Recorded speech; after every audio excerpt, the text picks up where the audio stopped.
जय जिजाऊ, जय शिवराय, जय शंभूराजे, जय शाहू महाराज। दिनांक 17, 18, 19 मे दरम्यान शंभूपुत्र छत्रपती थोरले शाहू महाराज यांचा पालखी सोहळा यावर्षीही मोठ्या उत्साहात जल्लोषात जन्मगाव गांगवली ते राजधानी सातारा असं काढण्यात येणार आहे। या पालखी सोहळ्यादरम्यान आमचा उद्दिष्ट तो फक्त आणि फक्त एकच आहे की शाहू महाराजांचा इतिहास लिहिण्यासाठी आमचे इतिहासकार कमी पडले, म्हणून आमचे व्याख्याते कमी पडले आणि म्हणून आमची सर्वसामान्य रयत शाहू महाराजांचा इतिहास जाणून घेण्यासाठी कमी पडली आणि म्हणूनच आमच्या इतिहासकारांनी शाहू महाराजांच्या इतिहासावरती किंवा चारित्र्यावर लिहिण्यासाठी हात का जोडले माहित नाही। शाहिरांच्या डफावर शाहू महाराजांच्या पराक्रमाची थाप का पडली नाही हे माहित नाही। अशा असंख्य प्रश्नांनी आम्हा शाहू सेवकांच्या मनात काहूर माजलं होतं आणि म्हणूनच आम्ही शाहू महाराजांचा इतिहास, शाहू महाराजांचा चेहरा हा जनमानसांपर्यंत हा जगापुढे आणण्याचा प्रयत्न केला, तो म्हणजे हिंद नृपती छत्रपती थोरले शाहू महाराज यांचा पालखी सोहळा। आणि या पालखी सोहळ्याचं उद्दिष्ट तेव्हा पूर्णत्वास येईल ज्यावेळेस आमचे इतिहासकार शाहू महाराजांच्या चारित्र्यावर चरित्र लिहायला सुरुवात करतील, आमचे इतिहासकार जागे होतील, आमचे इतिहास अभ्यासक जागे होतील आणि शाहिरांच्या डफावर आमच्या शाहू महाराजांच्या पराक्रमाची थापही पडत राहील आणि व्याख्यात्यांच्या मुखातून शाहू महाराजांचे पराक्रम हे जनमानसांपर्यंत पोहोचले जातील। खरं तर आमच्या पिढीला इतिहासाशी विसर पडत चाललाय। आजकालच्या धकधकीच्या जीवनामध्ये आजकाल सामान्य लोकांना इतिहासाबद्दल जास्त काही जनजागृती किंवा इतिहास जपण्याचा, इतिहास आपला वारसा आहे याची तळमळ राहिलेली नाही आणि अशा या धकाधकीच्या जीवनात शाहू सेवक अवघ्या या मे महिन्याचा जो कालावधी आहे अत्यंत उन्हाताणामध्ये शाहू सेवक तळपळत आहेत, धडपडत आहेत की शाहू महाराज हे जनमानसांपर्यंत पोहोचावे।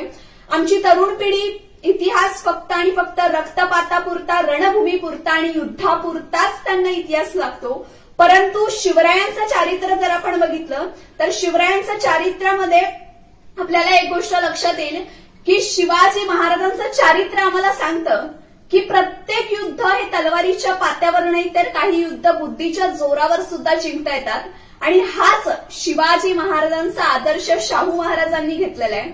या राजाने उभ्या आयुष्यात तलवारीने कधीही युद्ध केलेलं नाही, परंतु अवघ्या आणि फक्त बुद्धीच्या जोरावर या हिंदुस्थान सारख्या खंडप्राय देशावर आपल्या 42 वर्षांचा राज्यकारभार अंमलात आणून हिंदुस्थान सारख्या खंडप्राय देशावर आपली सत्ता प्रस्थापित केली। नवे तर शिवछत्रपतींचं अपूर्ण राहिलेलं स्वप्न, स्वराज्याचा साम्राज्यात रूपांतर करण्याचं स्वप्न हे शाहू महाराजांनी पूर्ण केलेलं आहे। एक इंग्रज गव्हर्नर, एक इंग्रज अधिकारी आहे, तो शाहू महाराजांबद्दल लिहितो। ज्यावेळेस शाहू महाराज औरंगजेबाच्या सुटकेतून बाहेर आले होते त्यावेळेस तो लिहितो, मिस्टर डेनिस केनिकेट हा लिहितो की according to mister Dennis Kincaid, when Shahu Maharaj ascended through in 78, he did not have a strip of land around the Satara for to rule.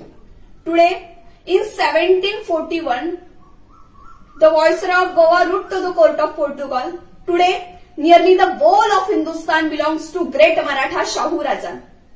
हा पोर्तुगाल लिहितो की शाहू महाराज ज्यावेळेस औरंगजेबाच्या कैदेतून बाहेर आले त्यावेळेस त्यांच्याकडे एक जमिनीची चिंचोळी पट्टी होती, परंतु 1741 साली शाहू महाराज अखंड हिंदुस्थानावरती शाहू महाराज हा अखंड हिंदुस्थान यांच्या राज्य अधिपत्याखाली आहे हे एक पोर्तुगाल लिहितो, त्यांच्या हेडक्वार्टर्स लिहितो। म्हणजे या राजाचं कार्य किती मोठं आहे आणि म्हणतात ना की त्यांच्या राजाचं नेपोलियन इतर देशातलं जर बघितलं की त्यांच्या राजाचं नगबर असताना ते आभाळवर सांगतात आणि आपल्या राजाचा आभाळवर असताना आम्ही सांगायला कमी पडतो आणि म्हणूनच हा शाहू महाराजांचा पालखी सोहळा, शाहू महाराजांचा इतिहास पुढे आणण्यासाठी आम्ही प्रयत्न करत आहोत। गेली 2 वर्ष झाली, याही वर्षी हा पालखी सोहळा आहे।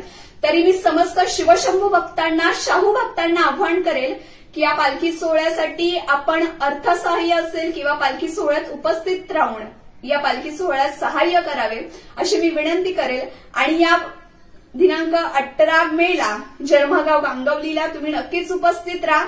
आम्ही आहोत, आपणही नक्कीच या। तर मग येताय नवं, यावंच लागते। जय शाहू महाराज।